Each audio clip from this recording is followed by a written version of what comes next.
The Convair B-58 Hustler looked less like a bomber and more like something a science fiction artist would sketch on a napkin after 3 cups of coffee and a panic attack about nuclear war.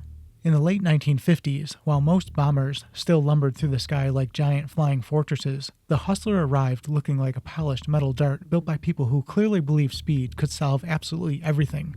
And, for a little while, it almost did. This thing could cruise at Mach 2, over 1,300 miles per hour. Faster than a rifle bullet, faster than most fighter jets of its era. It could cross the United States in just a couple of hours while carrying a thermonuclear weapon powerful enough to erase a city from the map. But underneath all that polished aluminum and Cold War swagger, the B-58 was hiding a problem. Actually, several problems. The kind of problems that eventually led the Air Force to eject bears out of it at supersonic speed. Yeah, we'll get to that. Most stories have another side. This one's just a little stranger.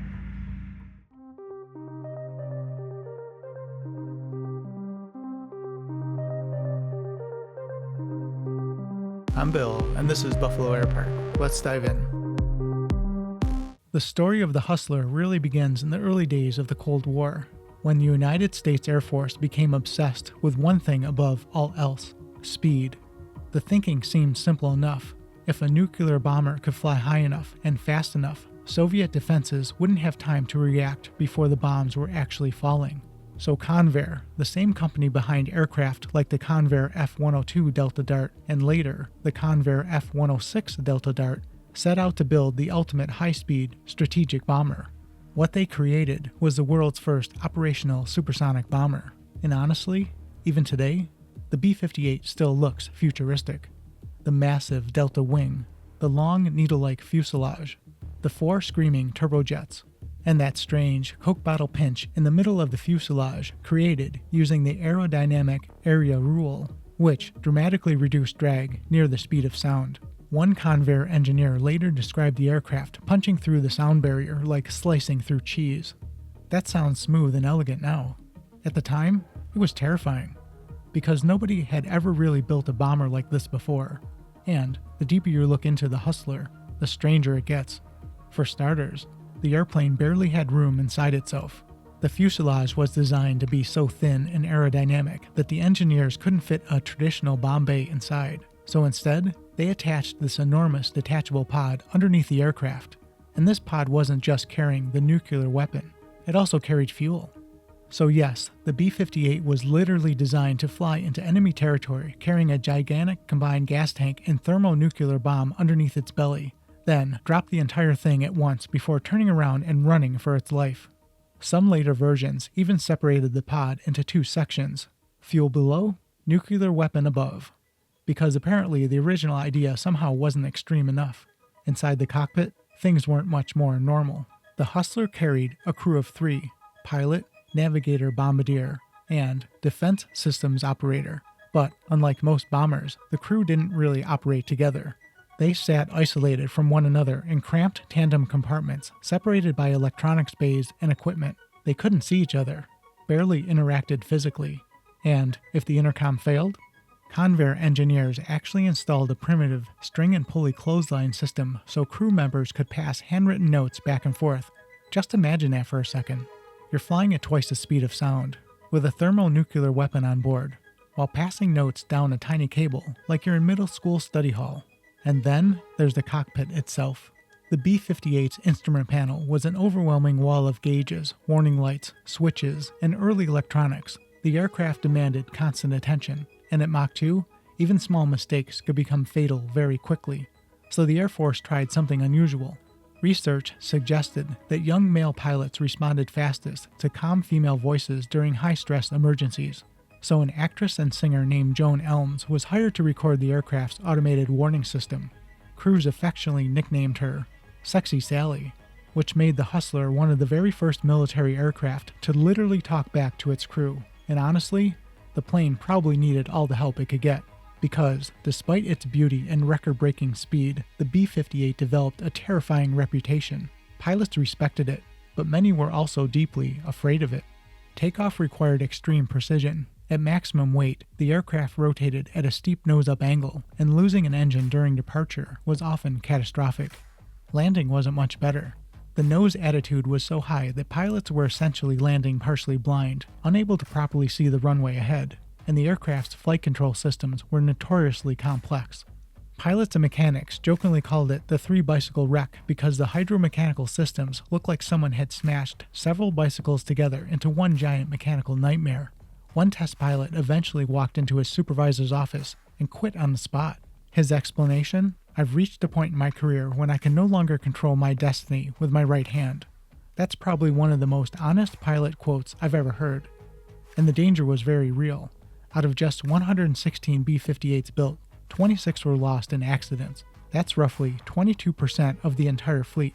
36 crew members died, not in combat, training, testing, routine operations. The Hustler demanded perfection, and sometimes even that wasn't enough. Which brings us back to the Bears. At Mach 2, traditional ejection seats became almost useless. The wind blast alone could kill the crew instantly, so Convair developed one of the most bizarre escape systems ever installed in an airplane: individual escape capsules. If a crew member pulled the handle, clamshell doors snapped shut around the seat, sealing the person inside a pressurized protective pod complete with oxygen and temperature control before ejecting them from the aircraft. The pilot could even continue flying while fully enclosed inside the capsule. It looked less like aviation technology, and more like something from NASA. To test the system, Convair used animals, including chimpanzees and black bears. In 1962, a 2-year-old black bear named Yogi was ejected from a B-58 traveling roughly 870 miles per hour. Yogi survived. Honestly, Yogi may have been calmer than some of the actual pilots. But when the Hustler worked, it was extraordinary. Again, in 1962, a B-58 named Cowtown Hustler flew from Los Angeles to New York in just over 2 hours during Operation Heat Rise. On the return trip westbound, the aircraft effectively outran the Earth's rotation and arrived before sunset, but even that record attempt revealed how close the airplane consistently operated to disaster. At sustained Mach 2 speeds, atmospheric friction heated the aircraft so intensely that engineers warned crews not to exceed roughly 125 degrees Celsius skin temperature, because the adhesives bonding portions of the aluminum honeycomb structure could literally begin failing. Imagine hearing, "Don't fly too fast, or the glue holding the airplane together might melt." That's not a sentence you normally want associated with a nuclear bomber. And unfortunately for the Hustler, the world changed almost as fast as it could fly. In 1960, Soviet surface-to-air missiles proved deadly when an SA-2 shot down Francis Gary Powers and his Lockheed U-2 over the Soviet Union. Suddenly, high altitude no longer meant safety. Now bombers needed to fly low, very low. But the B-58 was never truly designed for low-altitude penetration. Down in the thicker atmosphere, fuel consumption skyrocketed, range dropped dramatically, and the aircraft lost much of its speed advantage that justified its existence in the first place. The Air Force even experimented with using the Hustler as a tactical bomber during Vietnam under Project Bullseye. It didn't go well. Flying a massive, fuel-filled Delta Wing at low altitude over hostile territory was dangerously impractical. And then there was the maintenance. The B-58 became infamous for it. Its vacuum tube electronics generated so much heat that ground crews often needed huge external air conditioning units connected just to power the aircraft on safely while parked. And, for every hour the Hustler spent in the air, it required roughly 35 hours of maintenance on the ground. At some point, even the Air Force started looking at this thing like an exotic sports car that constantly burst into flames in the driveway. Major General John P. McConnell once joked that the aircraft was an excellent weapon, as long as Russia, and not Canada, remained the enemy.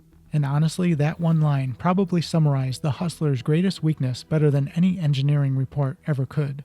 By 1970, the Air Force retired the B-58 after barely a decade of operational service. Most were eventually scrapped, but the people who flew it never forgot it. Because despite all its odds, despite the danger, despite the accidents, there was simply nothing else like it. Defensive Systems Operator Howard B. Ellis once described flying the Hustler this way: "Moving through the heavens at 20 miles per minute is an awesome experience. Was I ever scared? Always." And maybe that's the real story of the B-58 Hustler. Not just a Cold War bomber, but a machine built during a brief moment in history when speed felt limitless, nuclear war felt possible, and engineers believed technology could outrun fear itself. For a few years, the Hustler actually convinced people they might be right.